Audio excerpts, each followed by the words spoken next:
Alors, la question de la rédaction maintenant, donc à répondre en 3 minutes. Le temps s'est affiché. Super challenge. Donc, dans votre programme, vous parlez d'accompagner les associations pour qu'elles puissent développer leurs actions en toute indépendance et sécurité de fonctionnement, et de donner les moyens nécessaires à la Maison des associations pour qu'elle joue pleinement son rôle.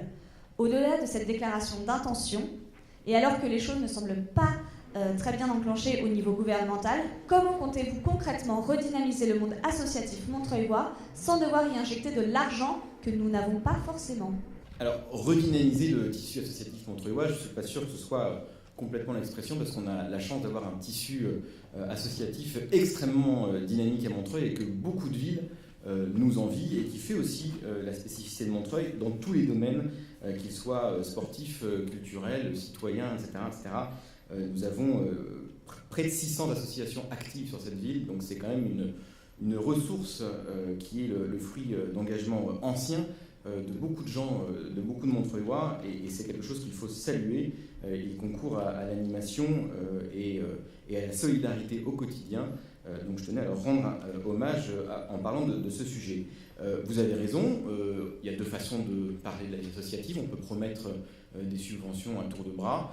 Je crois que les acteurs associatifs aujourd'hui sont plus dupes de ce genre de cinéma. Je crois que par le passé, il a suffisamment été utilisé ce type de ressort de toute municipalité, quelle qu'elle soit, et qu'aujourd'hui, ce qu'on veut, ce que les dirigeants associatifs veulent, c'est de la transparence et puis un parler vrai dans les propositions qui leur sont faites. Garantir la stabilité des financements, c'est dans nos propositions, ça ne veut pas dire rajouter forcément de l'argent à l'argent, d'une subvention à l'autre subvention. Garantir la stabilité des financements, c'est offrir un cadre, une perspective à des associations. Il y a la loi qui oblige à créer des conventions au-delà d'une certaine somme avec les associations. Rien n'empêche de créer des conventions pour des sommes inférieures avec ces associations, afin de leur donner un cadre et de leur expliquer, et de montrer que la municipalité s'engage sur une relation pérenne avec elle.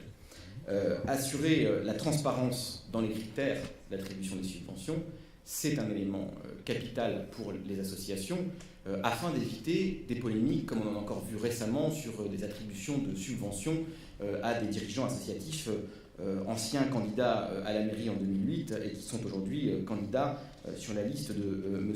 Hamadi. Indépendance, évidemment, il faut la respecter. Alors, ça veut dire quoi ? Ça veut dire, bien sûr, on peut s'engager sur des chartes, on peut s'engager sur des documents à signer. L'indépendance, c'est la pratique aussi au quotidien dans la relation avec la municipalité.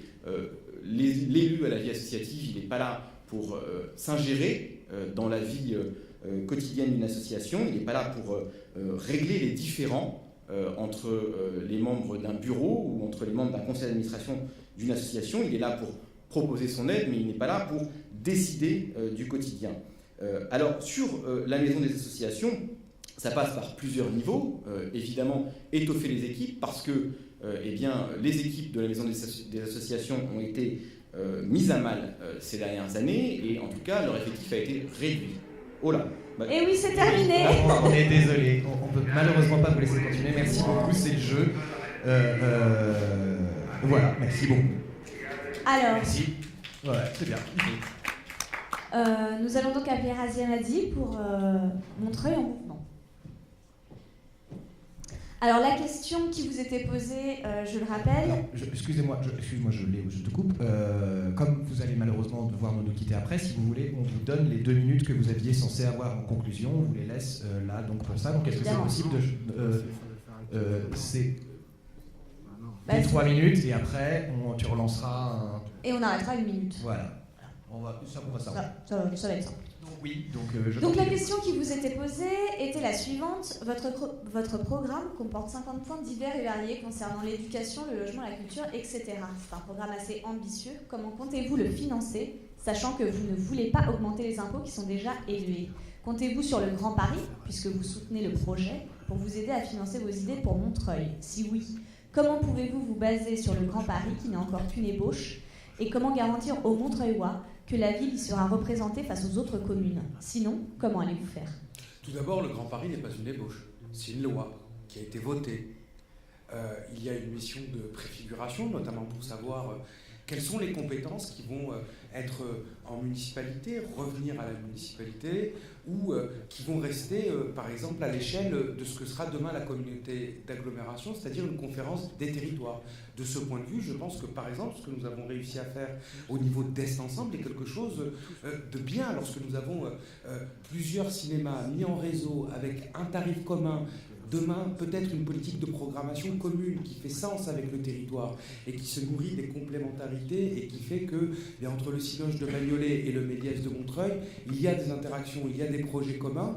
Et bien, je trouve que ça doit rester, par exemple, à l'échelle de la conférence des territoires. À la fois parce qu'au niveau de la municipalité, avoir en charge seule la charge financière du cinéma, alors qu'il est utilisé à l'échelle de l'agglomération par les habitants de l'ensemble de l'agglomération, cela me semble pertinent. Et en même temps, je crois que le Grand Paris n'est pas à l'échelle de proximité pour avoir une politique pertinente sur celle du cinéma. C'est un exemple, par exemple, là, des compétences qui ne seront ni celles du Grand Paris, ni celles, je le pense en tout cas, c'est ce que nous défendons à l'échelle de la ville.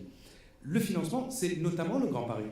Dans la loi, il y a un fonds de péréquation du Grand Paris. Rappelez ce qu'est le Grand Paris aussi. Le Grand Paris, c'est aussi un objectif précis et assumé de dire les villes riches, aujourd'hui, paieront dans le fonds de péréquation pour les villes pauvres. La Seine-Saint-Denis est aujourd'hui un département qui a 5 fois moins de ressources que Paris et 4 fois plus de dépenses sociales. La mutualisation, la péréquation, tout cela étant adossé sur une triple exigence.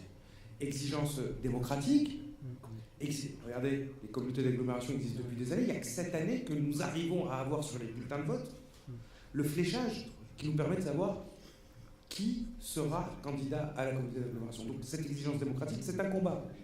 Et c'est un combat qui doit être mené. Exigence de justice sociale et exigence aussi d'investissement. C'est à ça que sert le Grand Paris.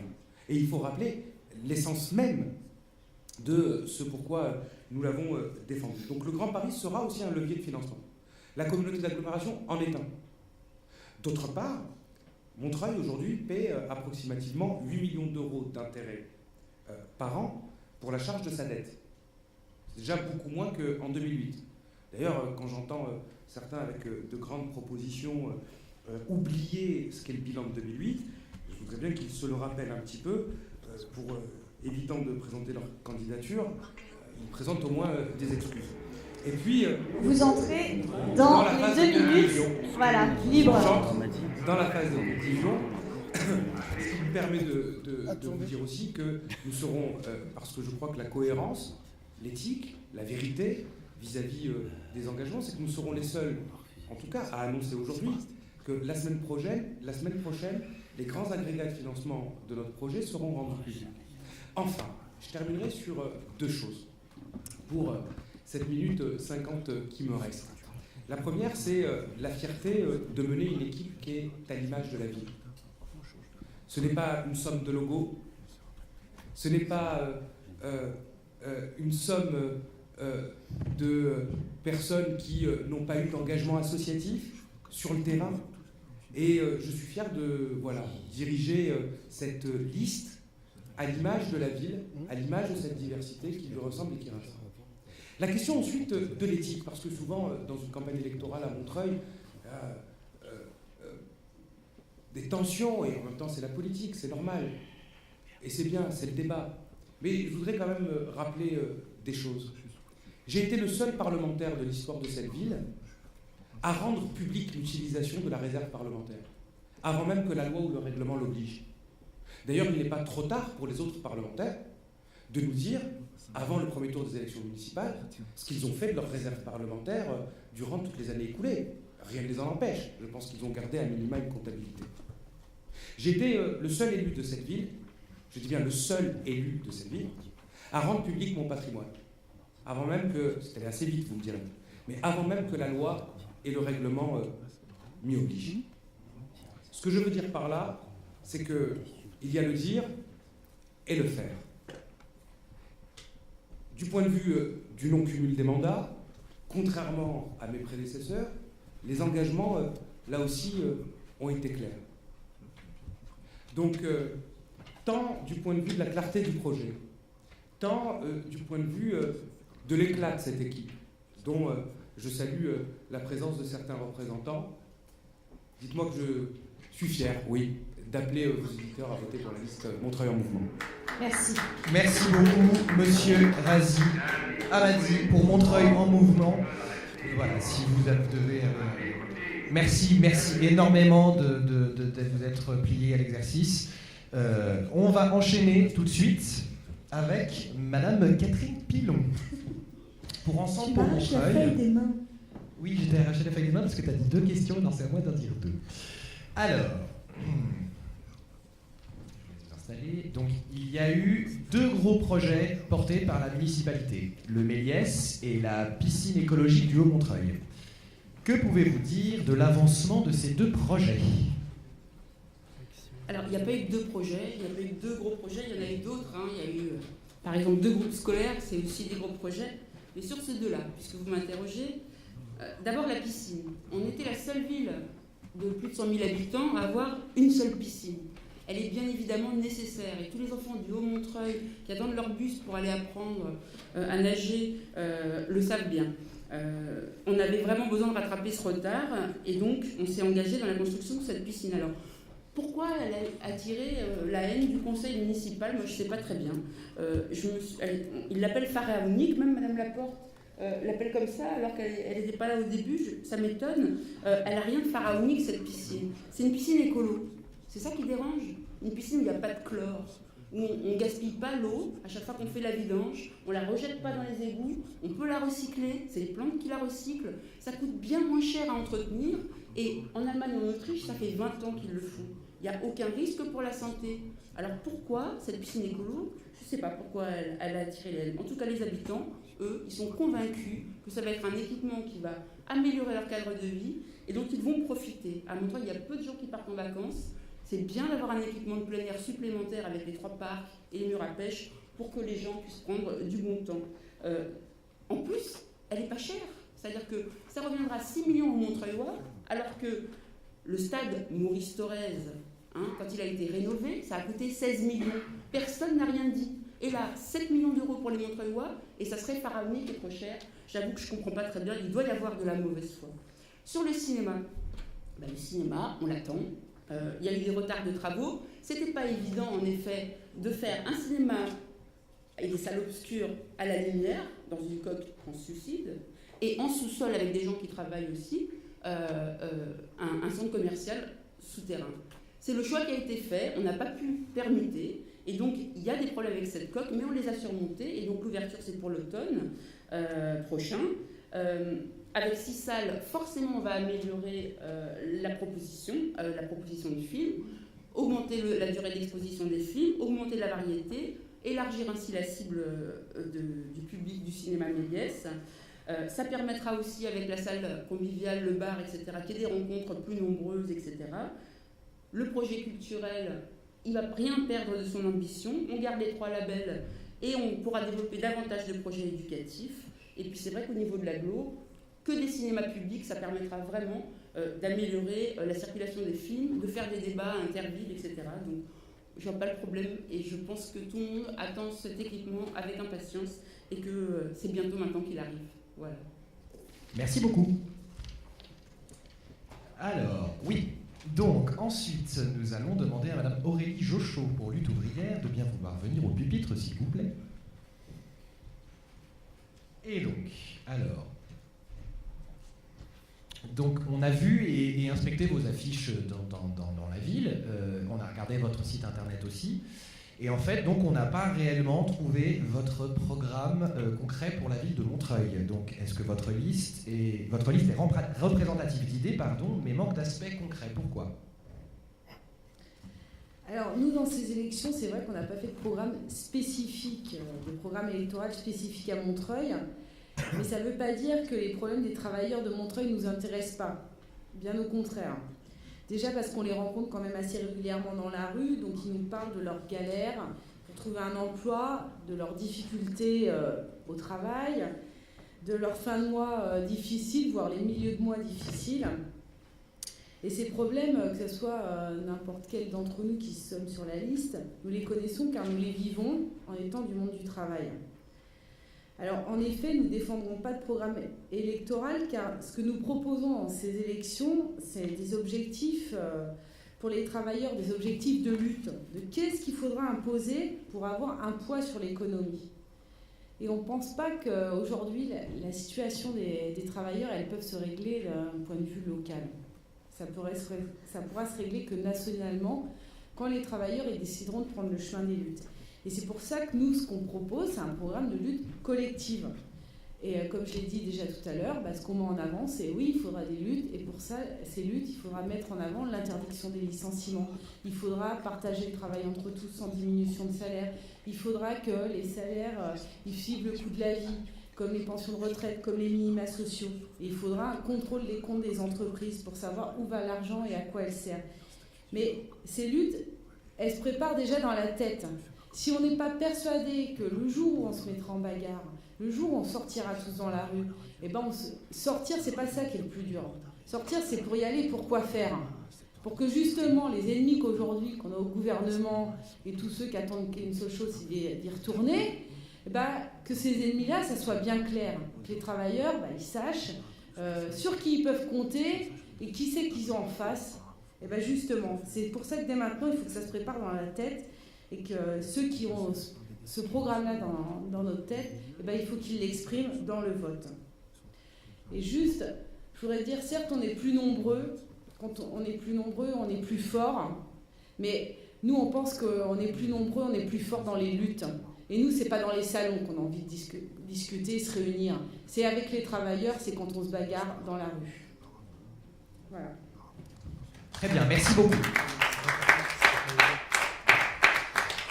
Merci beaucoup. Ensuite, nous allons demander à Monsieur Gaylor Lechecker pour Montreuil Avenir de bien vouloir se prêter à cet petit exercice.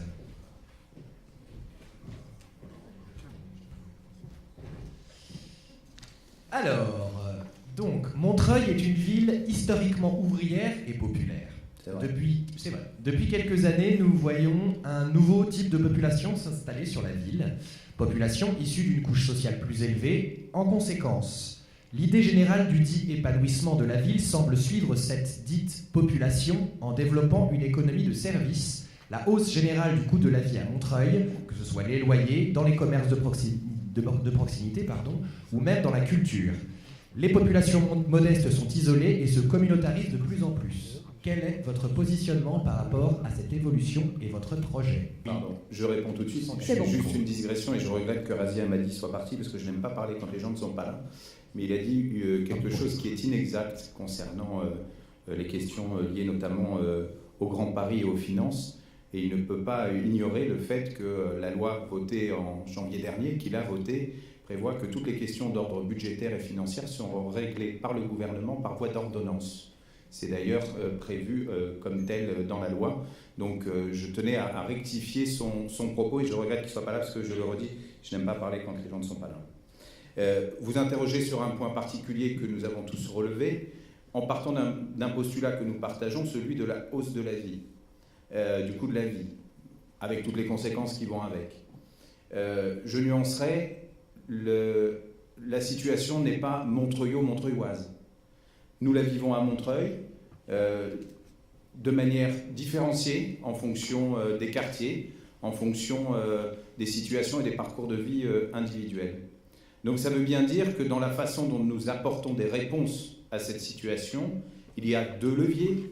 Il y a un levier qui est d'ordre du rapport de force national, même si j'ai bien compris que je ne pourrais pas dire à ma tête de liste, Patrice Bessac, que nous aurons en plus le logo de lutte ouvrière sur nos affiches.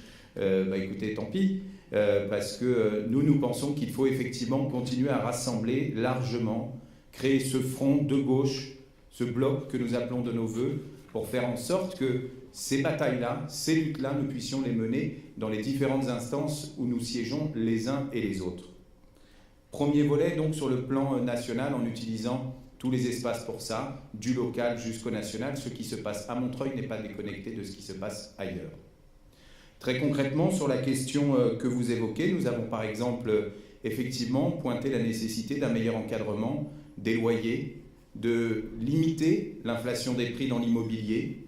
Nous avons proposé, comme cela se fait à Saint-Ouen, et je tiens d'ailleurs à dire qu'à Saint-Ouen, la maire de Saint-Ouen, une maire front-gauche, a été décorée par une ministre Europe Écologie Les Verts pour la politique qui est menée, notamment pour contraindre les promoteurs à stopper la spéculation et à travailler avec la collectivité sur ces projets de développement du territoire. C'est l'ambition que nous avons avec Patrice Vessac et Montreuil Avenir pour le territoire de Montreuil, avec cette charte des promoteurs.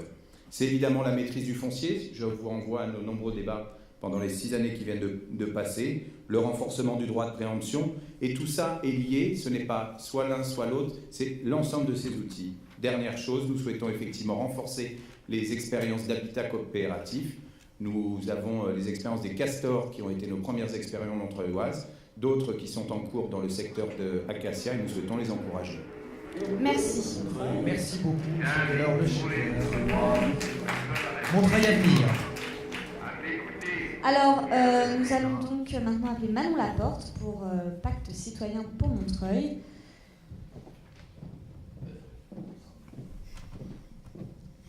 Alors, la question est la suivante.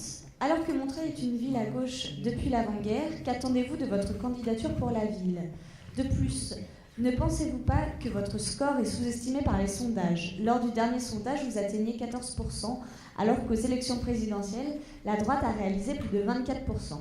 Pensez-vous que les voix des électeurs FN vous sont acquises, vu que vous êtes la seule candidature à droite? Oui, je voulais simplement rappeler à Mme Tillon, avant de répondre à la question, qu'il n'y a que vous qui soyez satisfaite du projet de la piscine écologique. Quant aux Méliès, je ne ferai aucun commentaire compte tenu de l'actualité récente. S'agissant de la question, bon, vous savez, le sondage, c'est une prise de température à un moment donné, et je ne m'arrêterai pas au sondage, notamment au dernier. Et concernant le Front National, je ne sais pas si leurs voix me sont acquises. En tout cas, je n'ai pas, pour ma part, personnellement fait des sondages. Et en tout cas, je porte une liste au-delà des clivages politiques et pour l'intérêt général de tous les Montreuillois. Voilà ce que je souhaitais indiquer. Eh bien, merci. Très bien, merci beaucoup. C'était donc Madame Manon Laporte pour le Pacte citoyen pour Montreuil. Nous allons donc appeler Axel Norbelli pour Ma ville, j'y crois. Voilà, et ce sera donc le dernier candidat pour cette deuxième partie, si je ne dis pas de bêtises, c'est ça. Et donc il restera ensuite la troisième partie où on vous appellera pour simplement faire votre conclusion. Alors la question qui vous est posée est la suivante. Quel sera votre programme en direction de la communauté rome présente et susceptible d'arriver? Et que ferez-vous face à d'éventuels squats de locaux vacants? Juste avant de répondre à la question, j'ai trouvé ça très drôle que M. Hamadi parte et commence en disant qu'il regrette que les têtes de liste ne sont pas là et il disparaît avant la fin du débat. C'est un peu comme avoir un mandat de député et à peine avoir été élu, vouloir autre chose. C'est monsieur, je dis quelque chose et je fais son contraire. Pas de surprise là-dessus. Sur la question que vous avez posée à propos du Méliès, non, hein, le nouveau cinéma 6 salles Méliès, ce n'est pas un projet qui a été mené par la municipalité en place, c'est un projet qui a été stoppé par la municipalité en place, qui a été, pour ne pas dire, déchiqueté par la municipalité en place. Et l'actualité, il faut le dire, Madame Laporte, il faut être précis, c'est la mise en examen de Madame Voynet pour diffamation suite à la plainte de 3 des agents du Méliès. Voilà, et c'est évidemment une actualité dont nous nous réjouissons. Sur la question des Roms, eh bien écoutez, je suis particulièrement heureux d'avoir à répondre à cette question, parce que ça va être l'occasion de mettre les choses au clair, notamment vis-à-vis des personnes qui ont pu avoir des propos absolument non acceptables nous concernant. Je pense notamment à ceux qui ont pu dire de nous qu'on avait été au sujet des Roms racistes ou d'autres choses absolument inacceptables. Et je pense par exemple à l'élu M. Petitjean, qui nous fait des leçons, mais qui lui, par contre, quand il s'agit de la présomption d'innocence, la viole sans aucune mesure. Donc, la réponse. Le danger dans la question que vous nous posez, c'est d'ethniciser le débat. Ce n'est absolument pas du tout quelque chose à faire quand on commence à parler des ghettos, quand on commence à parler des populations qui vivent dans une détresse, dans la pauvreté, etc. Donc nous sommes pour, je suis très clair, nous sommes pour le démantèlement de toute forme de ghetto, notamment dans les quartiers précaires. Par exemple, à Étienne Dolay, il faut voir la présence du plomb, la menace du bâti, l'écroulement, pas de sanitaire. Ce sont des lieux tout simplement impropres pour toute population. Rome par Rome, là n'est pas la question.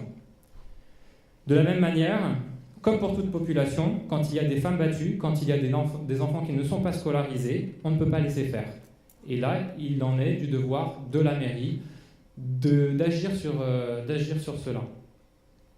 Il faut s'inscrire évidemment dans un cadre européen, dans un cadre national, dans un cadre intercommunal, en tout cas plus large qu'à l'échelle de la mairie, c'est évident. C'est d'ailleurs la seule chose que Mme Boinet avait dit qui était vraie et juste dans son interview quand elle avait parlé de ça à la télévision. Il faut les accompagner pour le relogement, pour trouver du travail, au même titre que toutes les populations à Montreuil et ailleurs. Merci. Merci beaucoup, Axel Norbelli, ma ville, j'y crois. Merci encore une fois de vous être prêté à cet exercice. C'est pas évident, 3 minutes pour répondre à des questions de fond. Maintenant, on va arriver à la dernière partie de cette soirée, Léonore. Et oui, la dernière partie, donc, mesdames et messieurs, vous aurez donc 2 minutes pour une expression libre. Vous conclurez de la façon que vous le souhaitez, vous aborderez les sujets que vous souhaiterez. Et donc, pour cela, nous appelons Manon Laporte.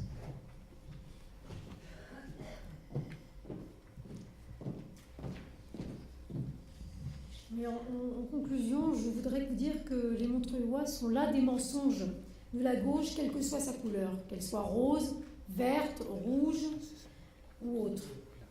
Ils ne souhaitent plus, et oui, malheureusement, ils ne souhaitent plus être les otages de politiciens devenus dépendants de leur mandat, qui n'œuvrent la plupart du temps que dans leur intérêt ou de ceux de leur formation politique, et ça au détriment de l'intérêt général. Je voudrais vous dire que pour ma part, je respecte 3 principes. La transparence, ça veut dire que c'est la transparence pour la fiscalité locale, la transparence d'une manière générale, et la transparence également pour l'attribution, par exemple, des logements sociaux, dont on ne sait pas où ça va. Quels sont les critères d'attribution?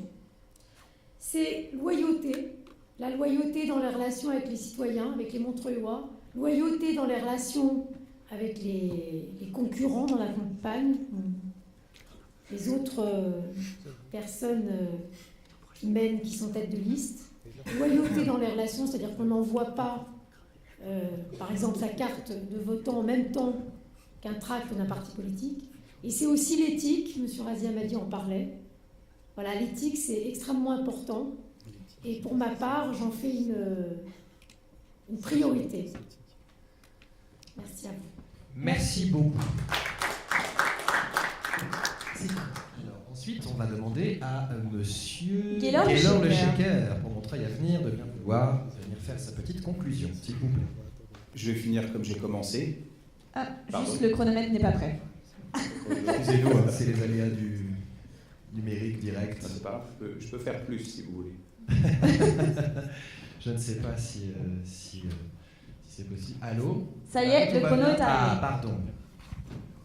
Donc je vous disais que je vais finir comme j'ai commencé, en me tournant vers mes camarades colistiers qui représentent la diversité des formations politiques et des militants et des adhérents de ces organisations qui ont fait le choix non pas de la division mais du rassemblement, qui ont fait le choix de placer l'intérêt de la ville avant les intérêts particuliers. Et moi je suis fier de voir que l'ensemble du front de gauche est capable de se rassembler à Montreuil, qu'une partie des socialistes de Montreuil sont capables de dire que ce qui se passe en ce moment au plan gouvernemental, ça ne va pas, ça ne leur plaît pas, et qui sont donc capables de répondre à ce que l'on entend au quotidien lorsqu'on va à la rencontre des Montreuilloises et des Montreuillois. Ça a été dit par Patrice Bessac, et il porte une particularité, c'est qu'il a été celui qui a réussi à nous mettre tous autour de la table, c'est que nous voulons une ville qui s'apaise. Et pour pouvoir s'apaiser, il faut commencer par soi-même, notamment dans le cadre de cette campagne électorale, de savoir s'élever un petit peu au-dessus des espèces de querelles de caniveau qui n'intéressent finalement pas grand monde. D'ailleurs, on voit bien que dans les questions de vos auditeurs, les questions politiciennes n'apparaissent pas du tout dans le cadre des priorités. Nous souhaitons aller jusqu'au bout de cette campagne dans cet esprit, dans un esprit de rassemblement, de sérénité, de sérieux aussi, c'est-à-dire que vous aurez pu constater que nous n'avons pas un catalogue de la redoute des propositions, mais que nous avons un certain nombre de grands axes de la politique municipale que nous entendons mener, et nous la mènerons avec les Montreuillois, dans le respect des agents communaux qui ont eu à souffrir ces derniers temps, qui se posent beaucoup de questions et qui sont dans l'incertitude à la veille du changement d'équipe qui interviendra. Et donc le message que nous adressons ce soir, c'est celui à la fois du sérieux, de la sérénité et du rassemblement pour les Montreuillois. Merci beaucoup, Monsieur Gaylor Le Shaker, pour Montreuil Avenir. Nous allons donc demander maintenant à Catherine Pilon, pour Ensemble pour Montreuil, de venir conclure. Si vous voulez. Nickel, le chrono. Moi, je voudrais vous donner 4 bonnes raisons de voter pour la liste conduite par Ibrahim Dufriche-Swahili. La première, c'est qu'il y a 2 listes front de gauche, il y a 2 listes PS, il y a une seule liste écolo. Et l'écologie, on la mettra au cœur de toutes les politiques publiques. La pollution, on en parle beaucoup aujourd'hui, ça fait peur à tout le monde, et il y a des raisons d'avoir peur. La précarité énergétique qui touche les plus précaires d'entre nous, du bio dans la cantine pour que tous les enfants mangent mieux, on le fera dans tous les champs de la politique publique, l'écologie c'est important.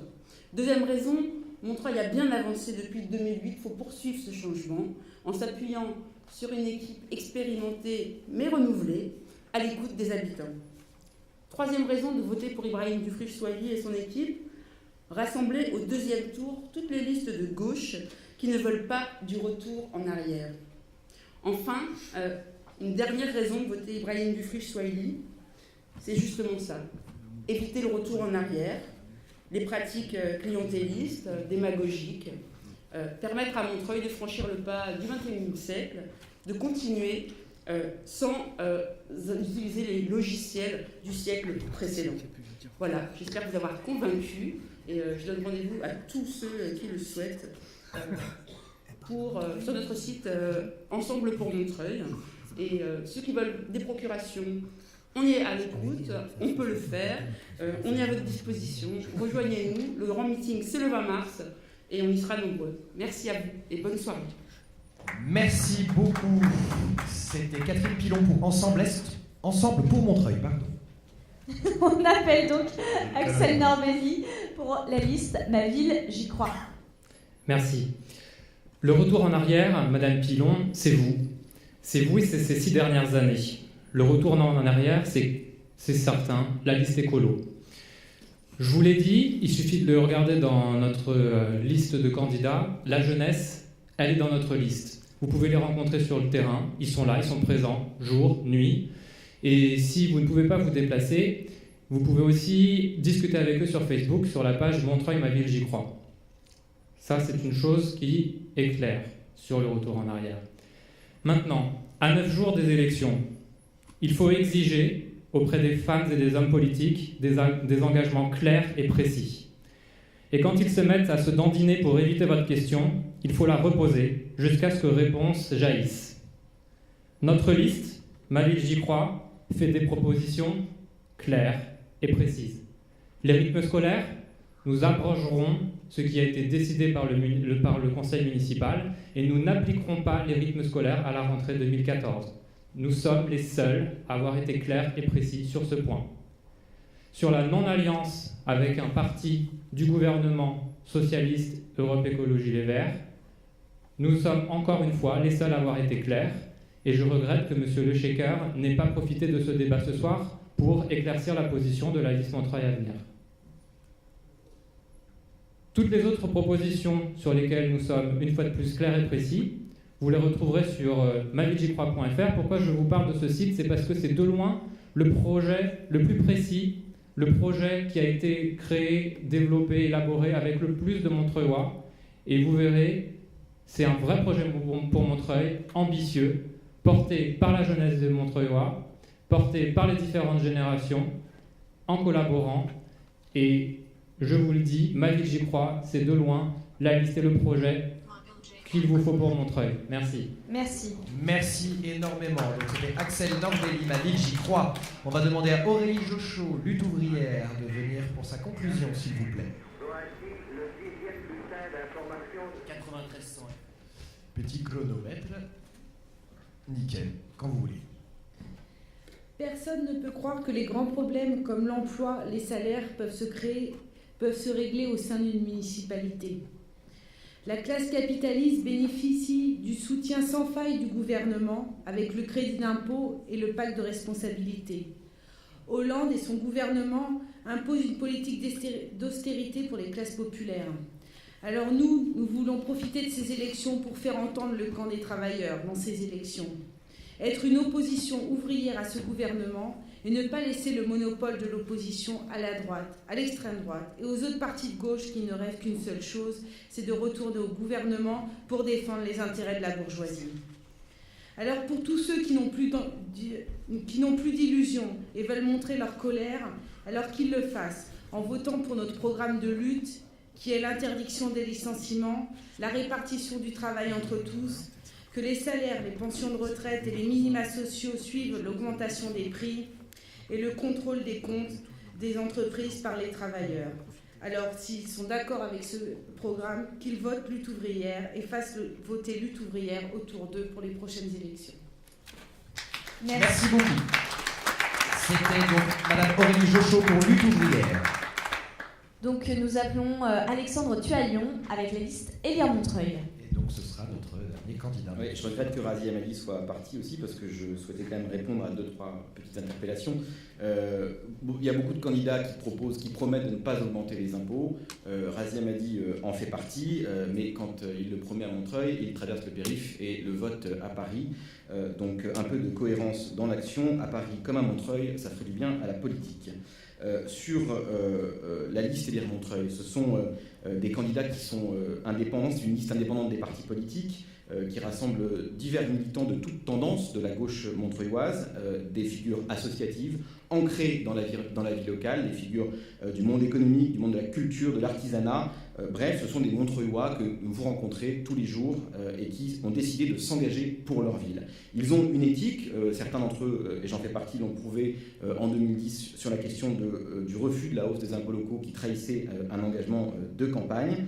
Et puis ce sont des élus, des candidats pour l'instant, qui font une campagne propre. Et je suis fier depuis 1 an que cette campagne est lancée d'appartenir à une liste qui n'a promis ni logement ni emploi à ses interlocuteurs.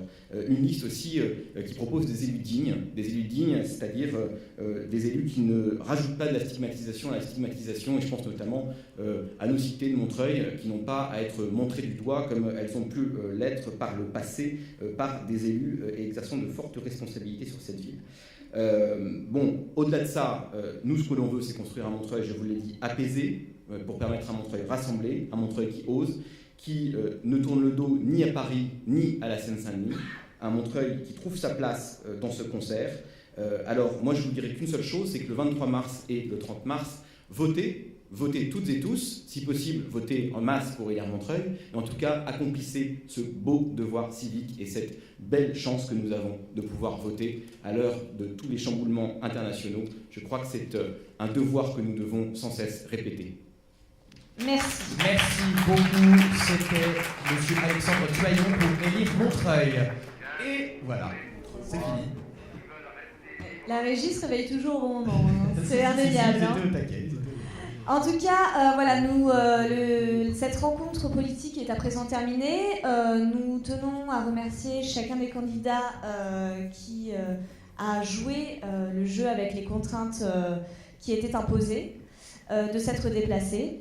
Donc, Axel Norbelli pour Ma Ville J'y Crois. Voilà, merci beaucoup. Manon Laporte pour le Pacte citoyen pour Montreuil. Razia Madi, Montreuil en mouvement. Gaylor Le Shaker, Montreuil Avenir. Aurélie Jossot pour Lutte ouvrière. Catherine Pilon, Ensemble pour Montreuil. Et Alexandre Tualion pour Élire Montreuil. Voilà, merci beaucoup à vous d'être venus ce soir. D'avoir accepté de jouer le jeu, effectivement.